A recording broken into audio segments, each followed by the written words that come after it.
ചവിട്ടി താഴ്ത്തി പാതാളത്തിലേക്ക് ഈ അസുരനെ വിടുന്നതിന് മുൻപ് ഒരാഗ്രഹം, വർഷത്തിൽ ഒരിക്കൽ എനിക്ക് പാതാളത്തിൽ നിന്ന് വന്ന് എന്റെ പ്രജകളെ ഒന്ന് കണ്ടിട്ട് പോകണം.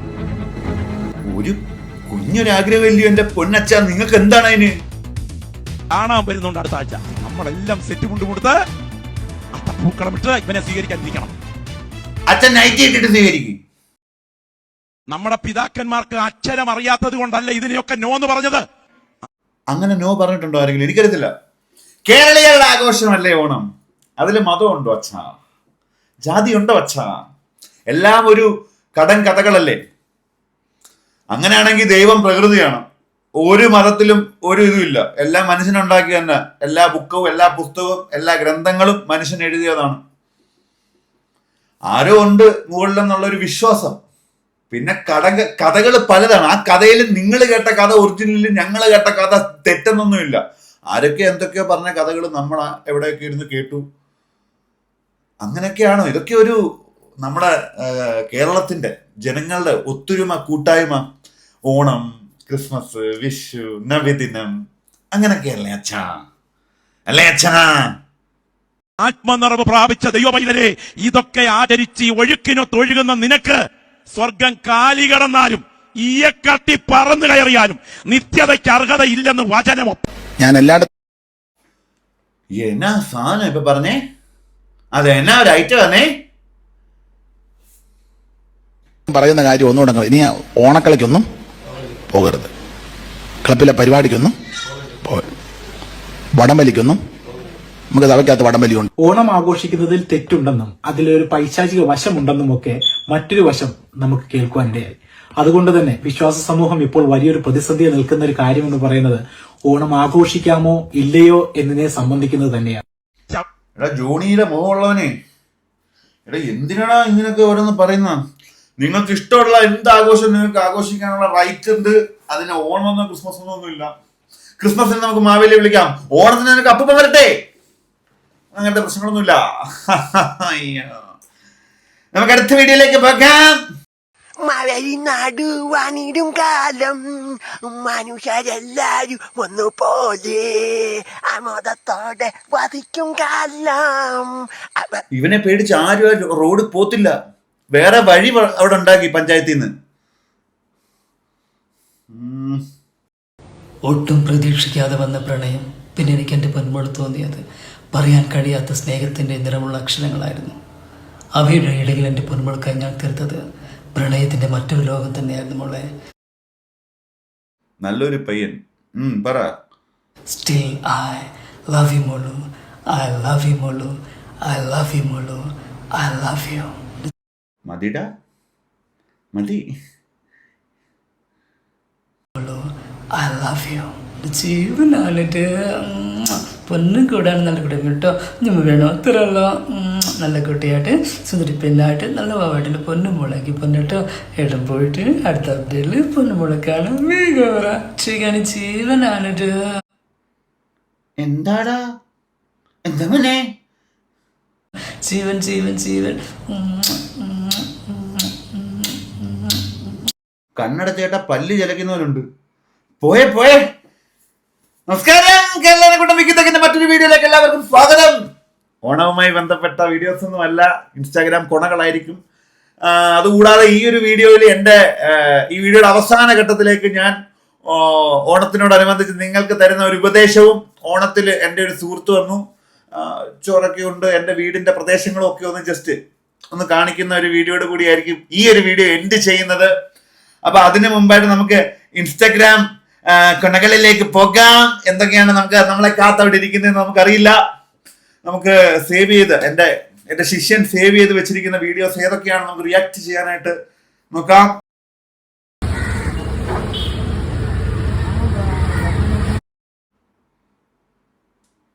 Peru bike Peru.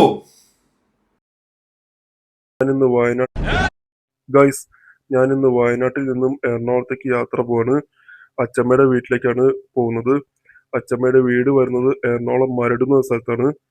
ഞാൻ ആദ്യം കോഴിക്കോട് പോയിട്ടാണ് പോകുന്നത്. കോഴിക്കോട് എൻ്റെ വീട്ടിൽ പോയിട്ടാണ്. മകളെ ഇതപ്പോ എപ്പ എത്താണ്ടാ നിനക്ക്? എടാ ഇച്ചി അത് പറഞ്ഞിട്ട് പോടാ. നീ ഇനി അവിടെ നിന്ന് ഇനി ഗേറ്റ് കാണിക്കൂ. നാളെയാണ് ഞാൻ എറണാകുളത്തേക്ക് പോകുന്നത്. അങ്ങനെ ഞാൻ റൂമിൽ നിന്ന് ഇറങ്ങി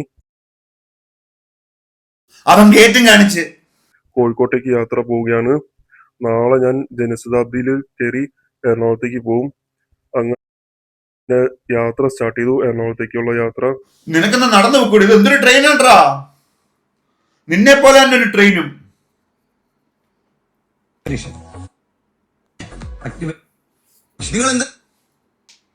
അഗ്നിപരീക്ഷയുടെ കൊട്ട, അഗ്നിപരീക്ഷയെ കുറിച്ച് പറയുന്ന ബിഗ് ബോസിലേക്കുള്ള വാതിൽ തുറക്കാൻ ധൈര്യമുള്ള ആരൊക്കെയുണ്ട്?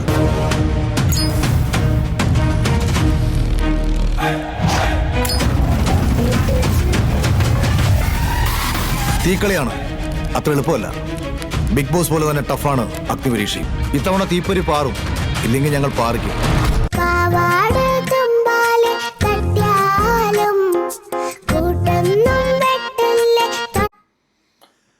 തീപ്പൊരിയാണ് ബോസ്. പിന്നെ നമുക്ക് അങ്ങനെ എനിക്ക് തോന്നുന്നു വലിയ വലിയ ചർച്ചാ വിഷയങ്ങൾ.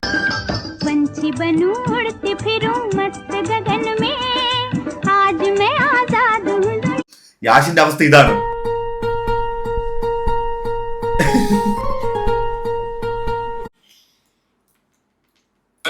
നമ്മള് അടിച്ചു പൊളിക്കാൻ ഓക്കെ അല്ലേ? നിങ്ങളാണ് അടിച്ചു പൊളിക്കേണ്ടത്. ഞങ്ങൾ എല്ലാം കഴിഞ്ഞു. തിയേറ്റർ അടിച്ചു പൊളിച്ചില്ല ആൾക്കാര്. ഭാഗ്യം, രക്ഷപ്പെടാൻ നോക്ക്. ഞാൻ കമ്മിറ്റഡായി. ഇനി ക്രഷുകളോ ലവേഴ്സേഴ്സോ ഇല്ല.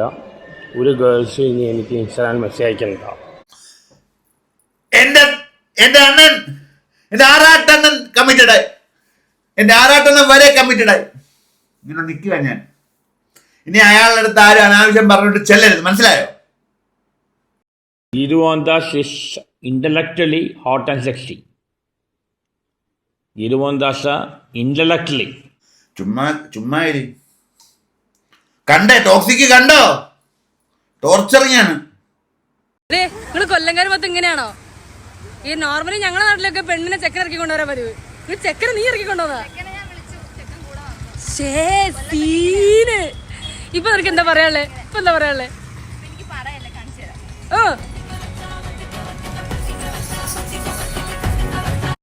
പാട്ടിട്ട് കോപ്പിറൈറ്റ് കിട്ടുമ്പോൾ അതുകൊണ്ടാവും തോന്നല്ലേ?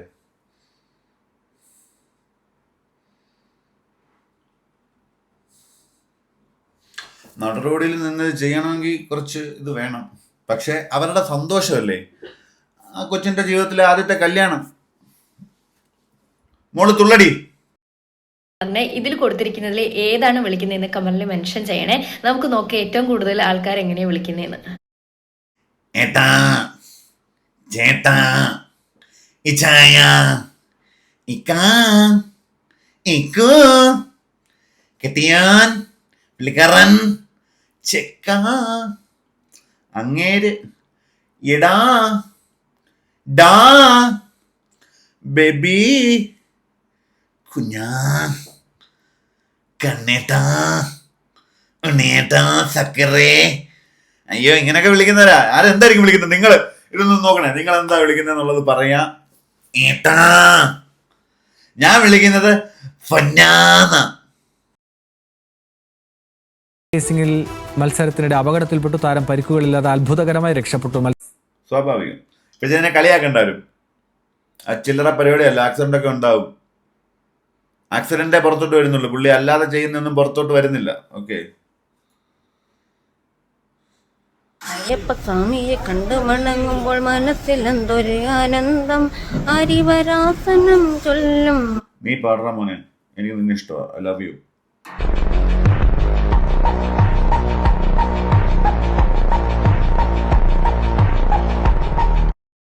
ആരണ്ട് മോട്ടറാക്കി വിട്ടിട്ടുണ്ട് കേട്ടോ ഇവനെ. ഇവൻ പൂച്ചയോടൊപ്പം നിന്ന് ഭക്ഷണം കഴിക്കുന്ന പയ്യനാ. 9 മിനിറ്റിലോട്ട്. മറ്റ് ചർച്ചാ വിഷയങ്ങളൊന്നുമില്ല. 9 മിനിറ്റ് കഴിഞ്ഞു നമ്മളെ വീഡിയോസ്. അപ്പം അതിനു മുമ്പായിട്ട് നമുക്ക് ഈ ഒരു ചർച്ചാ വിഷയം ഇവിടെ ഇത് കൊള്ളാട്ടോ.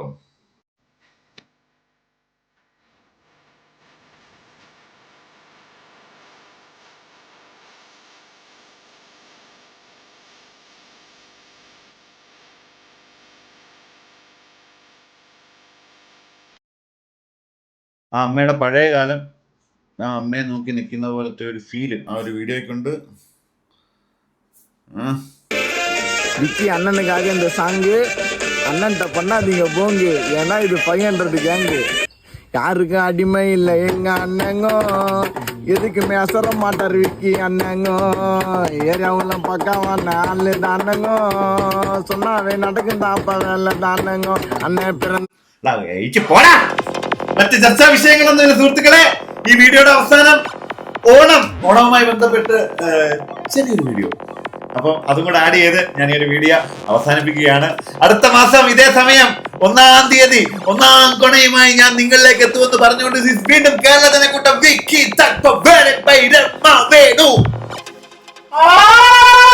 നമസ്കാരം. കേരള ജനക്കൂട്ടം വിക്കി തക്കിന്റെ മറ്റൊരു വീഡിയോയിലേക്ക് എല്ലാവർക്കും സ്വാഗതം. അതേ, ഓണമാണ്, ഓണാഘോഷങ്ങളിലായിരിക്കും എല്ലാവരും. എന്റെ പ്രിയ പ്രേക്ഷകർക്ക് ഓണത്തിന് എല്ലാവിധ ആശംസകളും ഞാൻ നേരുകയാണ്. നിങ്ങളുടെ കുടുംബത്തിനും നിങ്ങൾക്കും ഐശ്വര്യം നിറഞ്ഞ ഒരു ഓണം, ഐശ്വര്യം നിറഞ്ഞ ഒരു വർഷം ഉണ്ടാവട്ടെ. ഈ ഒരു വീഡിയോ ഞാൻ ചെയ്യാനുള്ള കാരണം, ഞാനിപ്പോൾ യൂട്യൂബിൽ വീഡിയോസ് ചെയ്തിട്ട് ഏകദേശം ഒരു വർഷത്തിന് മുകളിലായി. 2.5 ലക്ഷം സബ്സ്ക്രൈബേഴ്സാണ് എനിക്ക് കിട്ടിയത്. എൻ്റെ പ്രൈം ടൈമിലൊക്കെ ഞാനൊരു 5 വീഡിയോ ചെയ്ത് 1.5 ലക്ഷം സബ്സ്ക്രൈബേഴ്സ് ആക്കിയ ഒരു പയ്യനാണ്. ആ യൂട്യൂബ് ചാനലൊക്കെ ഇപ്പോഴും എനിക്കുണ്ട്. പക്ഷേ എനിക്ക് എൻ്റെ വ്യക്തിപരമായ ഒരു വാശി, ഒരു ഈഗോയുടെ പേരിൽ ഞാൻ ആ ചാനലിൽ വീഡിയോ ഇടത്തില്ല. കാരണം അതിന് മറ്റ് ചില സാങ്കേതിക കാരണങ്ങളുണ്ട്. അങ്ങനെ മറ്റൊരു ചാനൽ തുടങ്ങി. അപ്പോഴേക്കും ഇവിടെ പഞ്ചായത്ത് അടിസ്ഥാനത്തിൽ വ്ളോഗർമാരായി, യൂട്യൂബർമാരായി. അപ്പൊ എന്നോട് പലരും പറഞ്ഞു, ബ്രോ തുടങ്ങും ബ്രോ. ചിലര് പറഞ്ഞു, ബ്രോ ഇനിയും ചെയ്തിട്ട് കാര്യമില്ല ബ്രോയെ കൊണ്ട് പറ്റത്തില്ല ബ്രോ. എടാ, ഞാൻ വ്യൂ നോക്കാറില്ല, കമന്റും നോക്കാറില്ല, സബ്സ്ക്രൈബേഴ്സും നോക്കാറില്ല. തന്തേലാഴ് പറയുന്നോടാ ക്യാമറ ഓണാക്കി വെച്ചിട്ട്. ഇതായിരിക്കും നിങ്ങൾ മനസ്സിലാലോചിക്കുന്നത് അല്ലേ? ഞാൻ വ്യൂവും നോക്കാറുണ്ട്, സബ്സ്ക്രൈബേഴ്സും നോക്കാറുണ്ട്, കമന്റും നോക്കാറുണ്ട് യൂട്യൂബിൽ. പക്ഷെ ഇൻസ്റ്റാഗ്രാമിൽ ഞാൻ ഇതൊന്നും നോക്കാറില്ല. കാരണം ഇൻസ്റ്റാഗ്രാമിലൂടെയാണ് ഞാൻ ഈ ഒരു വീഡിയോ മാധ്യമ മേഖലയിലേക്ക് എത്തിയത്. മാധ്യമം എന്നൊന്നും പറയാൻ പറ്റത്തില്ല. ഞാൻ ചെയ്യുന്ന വീഡിയോസൊക്കെ നിങ്ങൾക്ക് അറിയാവുന്നതാണ്. ഞാൻ പലതരത്തിലുള്ള കണ്ടന്റ്സ് ചെയ്തിട്ടുണ്ട്. അപ്പോൾ ആ ഇൻസ്റ്റാഗ്രാമിൽ ഏകദേശം 1.3 മില്യൺ 13 ലക്ഷത്തോളം ആൾക്കാർ എന്നെ ഫോളോ ചെയ്യുന്നുണ്ട്. പണ്ടൊക്കെ ഇൻസൈറ്റ്സ് ഒക്കെ നോക്കുമായിരുന്നു. നിങ്ങളൊരു കണ്ടന്റ് ക്രിയേറ്റർ ആവാൻ ആഗ്രഹിക്കുന്നുണ്ടെങ്കിൽ നിങ്ങൾ ആദ്യം നോക്കണ്ടാത്ത കാര്യം ഇൻസൈറ്റ്സ് ഒക്കെയാണ്. ഇൻസൈറ്റ്സ്, കമന്റ്, ആരൊക്കെ ഫോളോ ചെയ്തിട്ടുണ്ട്, ആരൊക്കെ അൺഫോളോ ചെയ്തിട്ടുണ്ട്, ഇതൊന്നും നോക്കരുത്. ആരെങ്കിലും ചെയ്തോട്ടെ, ആരെങ്കിലും ഒക്കെ ചെയ്യാതിരിക്കട്ടെ. വർക്ക് ചെയ്തുകൊണ്ടേ ഇരിക്കുക, പണി നടത്തിക്കൊണ്ടേ ഇരിക്കുക. അതായത് വീഡിയോ ചെയ്തുകൊണ്ടേ ഇരിക്കുക. ചിലർ കാണും, ചിലർ കാണത്തില്ല. ചിലത് ഭയങ്കര അടിപൊളിയായിരിക്കും, ചിലർ വന്ന് അടിപൊളി കമന്റ് ചെയ്യും. അത് തന്നെ അവന്മാർ തന്നെ പിന്നെ വന്ന് മോശം കമന്റ് ചെയ്യും. What ever it is, the show must go on. പരിപാടി നടന്നുകൊണ്ടേ ഇരിക്കുക. അപ്പോൾ എല്ലാവർക്കും വലിയൊരു ആശംസ നേരുന്നു. എൻ്റെ വീട്ടിൽ എൻ്റെ അച്ഛൻ, അമ്മ, ചേട്ടൻ, ചേച്ചി, കുഞ്ഞൊക്കെ വന്ന് ഭക്ഷണം കഴിച്ചു. എൻ്റെ സുഹൃത്തുക്കളായിട്ട് എനിക്ക് അങ്ങനെ അധികം ആൾക്കാരൊന്നും ഇപ്പം സുഹൃത്തുക്കളായിട്ടൊന്നും ഉണ്ട്, എല്ലാ സുഹൃത്തുക്കളും ഉണ്ട്. പക്ഷേ ആരുമായിട്ടും ചിലവഴിക്കാൻ സമയം കിട്ടുന്നില്ല, കാരണം തിരക്കുകളായതുകൊണ്ട് തന്നെ. പിന്നെ ജോലി സംബന്ധമായി നോക്കുവാണെങ്കിൽ എനിക്ക് പ്രിയപ്പെട്ട അനുജന് തുല്യമാണ് ആസിഫ് എന്ന് പറയുന്ന ആ ഒരു വ്യക്തി. അവൻ്റെ ജോലിയിലും എൻ്റെ ജോലിയിലും ഒക്കെ ഒരേ രീതിയിലുള്ള, ഞങ്ങളതിനെ ജോലിയായിട്ടാണല്ലോ കാണുന്നത്. നിങ്ങളെ ചിരിപ്പിക്കുക, ചിന്തിപ്പിക്കുക, ആഘോഷവേളയിൽ അനന്തകരമാക്കാൻ ശ്രമിക്കുക എന്നുള്ളതാണല്ലോ. അപ്പൊ ഈ ഒരു വീഡിയോ എത്രമാത്രം ആൾക്കാർ കാണുമെന്നൊന്നും എനിക്കറിയത്തില്ല. പക്ഷേ ഒത്തിരി സന്തോഷം. ഈ ഒരു വീഡിയോയിൽ മറ്റൊന്നും ആഡ് ചെയ്യുന്നില്ല.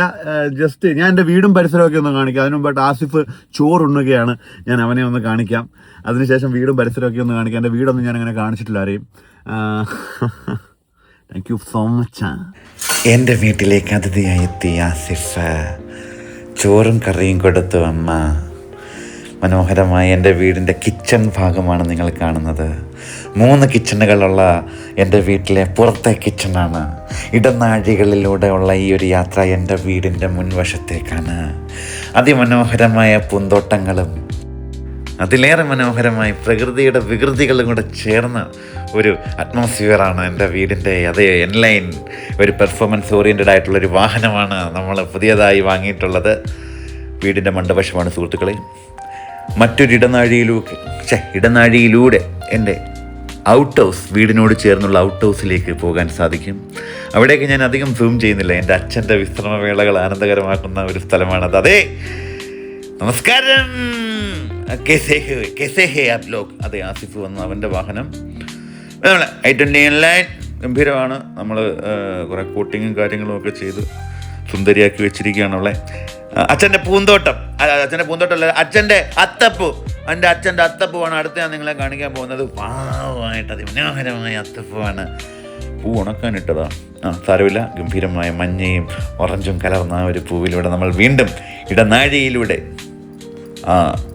കിച്ചണിലേക്ക് പോവുകയാണ്. അവിടെ ആഹാരം കഴിച്ചുകൊണ്ടിരിക്കുന്ന കെസേഹെ ആപ്പ് ലോക്ക് എൻ്റെ അമ്മയോടൊപ്പം ആസിഫ്. എൻ്റെ മനയിലേക്ക് സ്വാഗതം.